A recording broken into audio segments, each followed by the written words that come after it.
正弘のうまいのなんのうまいのなんのの正弘です。銀座の数寄屋橋二郎の小野次郎さん、この10月になりますと99歳、昔風の数え年というと100歳でありますよね。この小野次郎さんが長い歴史のある江戸前のおにぎり寿司をいくつか改革してるんですね。いや、昔のものを守るだけじゃなくて、こうやったらもっと美味しくなる、こうやったらもっと美味しくみんなが召し上がっていただける、そういうものを私40年来、仕事ぶりを見てて、これもそうだあれもそうだっていう中からのいくつかをこれから何回かにわたってご紹介したいなと思ってますが、1回目は、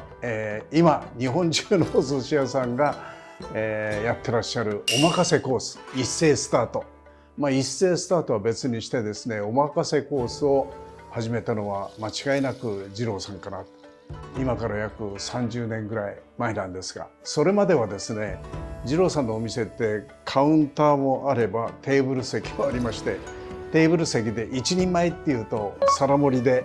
一人前のお寿司を出してくださったことなんですね。確か初めの頃だったら3000円ぐらいだったですかね。毎月25日になるとお給料日に二郎のお寿司が食べたいって言って、実を言うと揚げ花11時半から当時開いてました。その時に25日になると若い人が来て、お給料日なんで自分のご褒美でって、つまり月1回の常連さんっていうのがいらして、その方に出してる握りが後で二郎さんに伺ったんですけど、マグロでも美味しいとこ穴子でも脂が乗ってるとこ、一人前としては最上級の握りだよっつって、二郎さん初めとにかく一人前だけは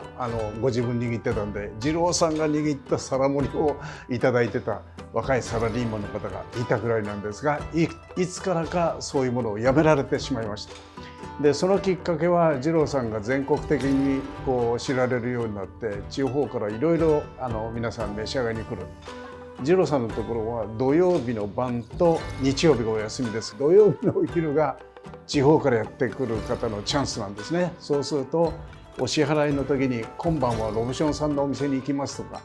もうお客様がいろいろ言うと二郎さん気になりだして、そういうところを回り始めるとある日言われたんですね。日本料理屋さん行くとちゃんと八寸から始まってお椀があってお作りがあって、もうお刺身ですね、焼き物があって酢の素順番があると、濃淡があるし、フランス料理食べに行けば前菜があって主菜がある、寿司にもそういうものがあっていいんじゃないかとそれまでお客さんがこれちょうだいあれちょうだいってネタ箱って言いまして、そこのところにサンプルが出ててですね、イワシなんか本当に干からべちゃうもんだから、それを握るわけじゃないんですよ。毎日毎日1匹ずつは冷凍庫にして、後で皆さんがいただけるのとは別にこう佃煮なんかにしてたんですけども、そういう一人前のコースを作るように、ある日考えまして、私に食べさせてくださったの。それまではですね、これ1997年に出てる数寄屋橋二郎旬を握る里見さんが、まとめられた本なんです。その頭の方にですね、寿司を食うのに順番なし本当につまりお好みですね。これとこれとこれ食べるって、昔風の屋台で食べてた、伝統なんでしょうけども、そういうものをこうやって食べてほしい。つまりいきなりマグロを食べる。昔は本当にカウンター座ったらほぼ下町の寿司屋さんは中トロからいったですかね。それからあと好きなものをつまむで、何十貫も食べるわけじゃないんですけど、二郎さんの、お寿司の時代になったらいくつもネタがいいのがあってきて並べてみる。これを勝手に食べられるよりこう食べてほしいっていう二郎さんの考えのもとにできたコースがありまして、でそれを食べさせていただいてとっても素晴らしくて、そこから二郎さんがおまかせの、メニューっていうか、お客様に最後それをお持ち帰りになれるっていうもんなんですけども、一番最初に、私がいただいた当初は、赤身からも始まらないし白身から始まって、マグロのところで赤身いって中トロいって大トロいって小肌、ここで一回締める。なんとなくここで第一段落つくかなと。で第二段落になると夏だとアワビですとか、そこにアジが入ったりですね、冬だとハマグリですとか、そういうネタがだんだん変わるんで、第二楽章を言ってみると、季節のお寿司が出てくる。でそれがまた一段落すると軍艦巻きが3つ出てきたりですね、いわゆる昔の江戸の時代のお寿司にはなかったんだけれども、言ってみると戦後流行した軍艦巻きみたいなものが入ってたり、甘い穴子が一番最後の締めで、デザートは卵も昔は握ってたんですけども、こういうコースになったらいくつでもこう食べた後だから卵だけ、デザート見てくださいっていうふうにしてできたのがおまかせコースなんですね。これを作っていただいているうちに、ある日突然中身が違ってですね、赤身が違うところに行くようになりました。白身から始まるのは当たり前だったんですけども、なんとマグロがその季節の中に、音楽でいうとコンチェルト協奏曲の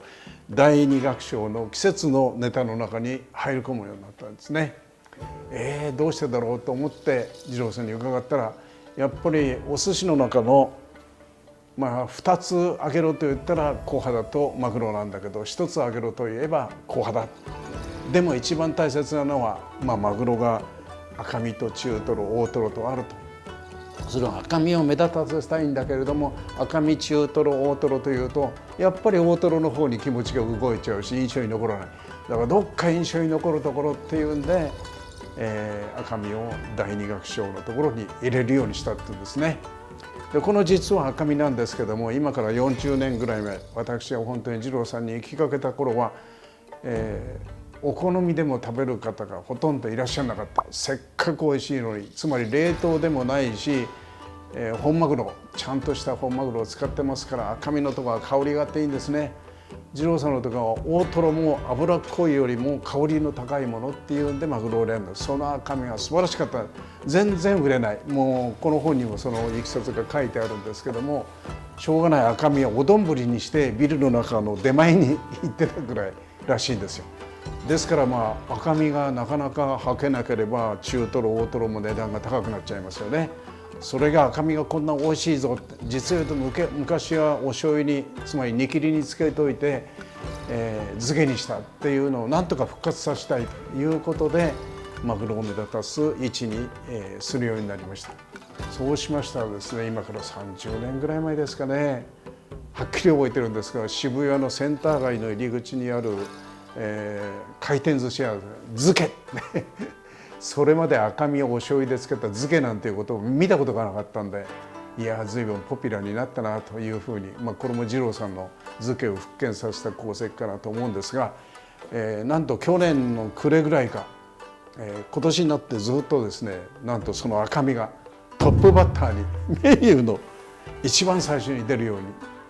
になりました。いやこれまたすごい大変革だなと思って、ご本人に聞いたら、やっぱりマグロを一番最初にインパクトがあるもので、マグロと酢飯がこんな相性だよっていうものを食べていただきたいと思ってトップバッターにしたで、ずっとそれが来てるということなんですが、言ってみると、これで決まり決定いいやと思えばそこで止まっちゃうんですね。二郎さんいまだにもっと美味しくする手はないか、もっとなんかメッセージで込められるもの方法がないかって、いまだに24時間まだ夢に出てくるそうなんです。誰かと寿司の話をしてるっていう夢らしいんですけど、なんかそれが出てきて、なんか神様のお告げなのか、今トップバッターで赤身ですよ。赤身の後カレー、夏場だとカレー、冬場だとヒラメなんですけども、ですから順番がこれがいいっていうふうに決めながら決めてないっていうところがすごいかなと。で二郎さん本当に表にサインが欲しいっていう方に書くようになりましたし、一番初めはですね、このメニュー品書きは探せはどっかにあるのかなと思うんですが、その季節のネタ、寿司種のネタが看板にお寿司屋さんにあるのと同じように紙にずっとあって、今日できますものはっていう意味で、ないものには黒い線が引かれてたんですが、お客様が見て「いやこれ食べたかったのに」って言われて、ああそんなことやっちゃまずいかなと思って、その日のメニューにしようと思って日付が入るようになりました。日付が入ったら今度は季節感がやっぱり出てるので、季節によって桜があったり松があったり竹があったりもみじがあったりって、5季節なんですけども、そういうふうにして裏面のところにはですね、なんか表紙はあるけれど裏面が寂しいなっていうことで、私が江戸の川柳からお寿司っていうのは握りたてを食べるのが一番おいしいよっていう江戸川柳を持ってきて、そういう風なメニューが完成していながらまだ完成してないと、まだこれからも可能性が変わる可能性があるのかなっていうふうに、もう本当に二郎さんというのは執念でもっともっとおいしいお寿司ができないかと思ってやってらっしゃる。これからまたどんなふうに変化するのか楽しみです。